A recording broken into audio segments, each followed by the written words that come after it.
Organizational change is often described by three varying degrees of scope.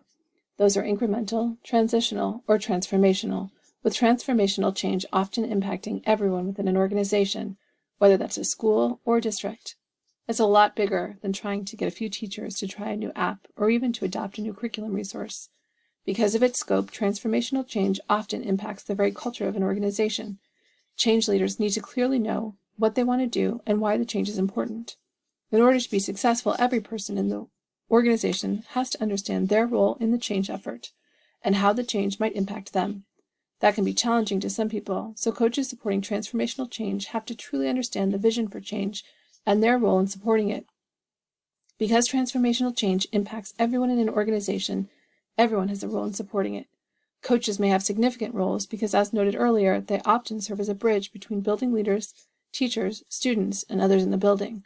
Review the resources in the goal-setting handout and determine what you can do to meet your goals to support transformational change in your building.